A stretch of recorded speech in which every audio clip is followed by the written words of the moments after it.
Hola, buenas tardes. Hoy les vamos a hablar sobre qué es la objeción de conciencia y más elementos de ella. Mi equipo está conformado por Jocelyn Cruz Chimil, Héctor Iván Tapia Álvarez, Evelyn Sabrina Hidalgo Bautista, Diana Galindo Jiménez, Daniela Barrera Mejía y yo su servidora, Corami Castellán Reyes. Para ello les empezaremos a hablar sobre qué es. ¿Qué es la objeción de conciencia?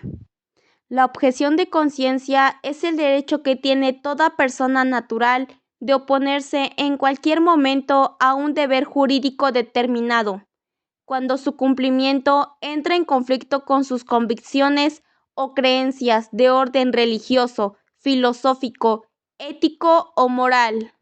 ¿Cuándo inicia la objeción de conciencia? La objeción de conciencia inicia en la corriente ético-política conocida como liberalismo, pues es precisamente en el pensamiento liberal en donde se hace evidente la tensión entre los derechos de los ciudadanos y los deberes y obligaciones que tiene con el Estado. De esta forma, surge cuando se presenta una contradicción entre las obligaciones que establece el Estado a través del derecho y aquellas que provienen de la moral. Les estaré hablando sobre en qué artículos podemos encontrar la objeción de conciencia. La podríamos encontrar en el artículo 42 de la voluntad anticipada del Distrito Federal, la cual reconoce el derecho de objeción de conciencia al personal de salud para que éste se le permita abstenerse de intervenir a la atención del paciente en términos terminales y en términos de la ley federativa, al igual que lo podemos encontrar en el artículo 10 de la Ley General de Salud, por la cual dice que la persona de médico de enfermería que forme parte del Sistema Nacional de Salud podría ejercer la objeción de conciencia y excusarse de participar en la presentación de servicios que la ley establece. En su desarrollo teórico es frecuente distinguir dos variedades dentro de la figura de la objeción de conciencia, la denominada objeción de conciencia contra legem y la objeción de conciencia secundum legem o impropia. La primera abarcaría aquellas actuaciones que lleva a cabo conscientemente la persona, basadas en su conciencia, en contra del mandato de una norma legal que impone un determinado comportamiento, no solo sin alternativa posible, sino contemplando una sanción por el incumplimiento. La segunda comprende los supuestos en los que la propia norma que contiene el mandato jurídico rechazado contempla un comportamiento alternativo a este o simplemente la dispensa de realizarla si aduce razones morales lo bastante consolidadas para ello. Bueno, yo les voy a hablar sobre las tres posturas de la objeción de conciencia: la inadmisibilidad, la admisibilidad y la aceptación condicionada.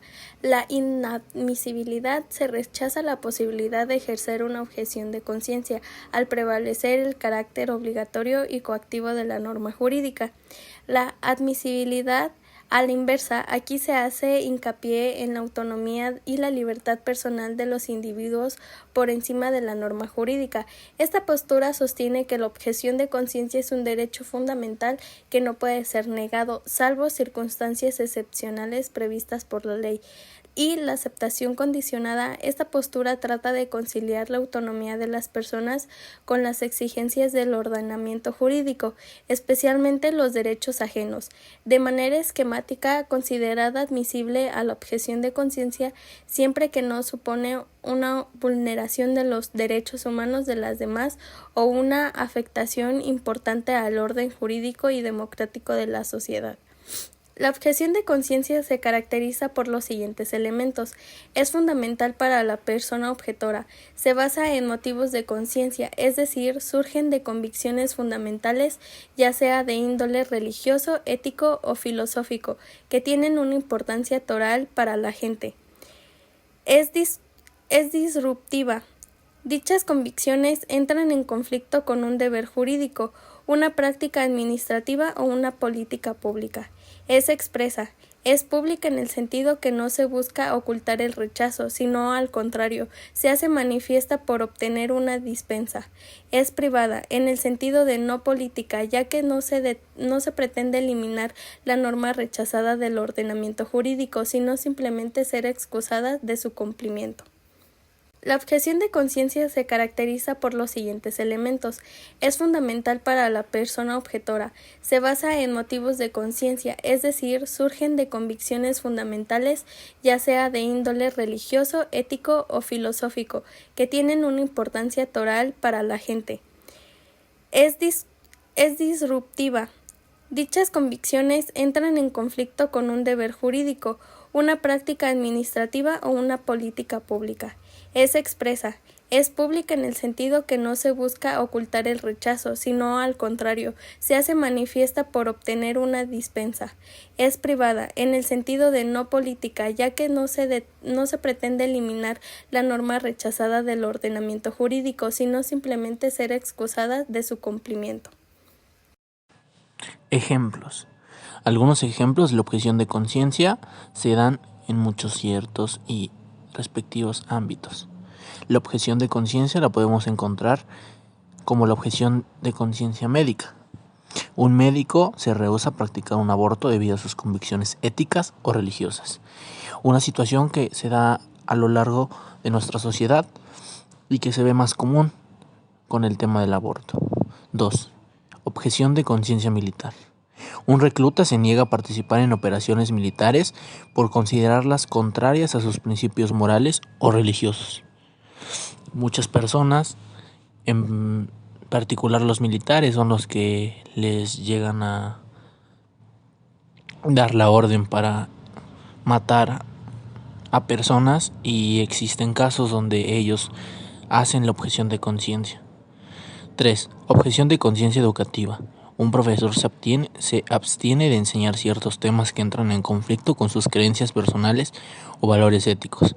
Esto lo vemos cuando en los libros de texto vienen cosas ya más de sexualidad y los maestros que tienen sus valores o creencias se niegan a enseñar este tipo de libros o omiten estas partes. 4. Objeción de conciencia en el servicio público. Un funcionario se abstiene de realizar ciertas funciones que considere moralmente objetables o contrarias a sus convicciones. Frases. Número 1. Mejor es sufrir por la verdad que triunfar con la injusticia. Número 2. La conciencia es el mejor juez de nuestras acciones. Número 3. Es preferible ser rechazado por los hombres que traicionar a la propia conciencia. Número 4. Quien sigue su conciencia anda siempre seguro. Número 5. La objeción de conciencia es la voz del alma que se niega a ser comprometida. Número 6. La conciencia es el testigo más veraz de la rectitud de nuestras acciones. Número 7.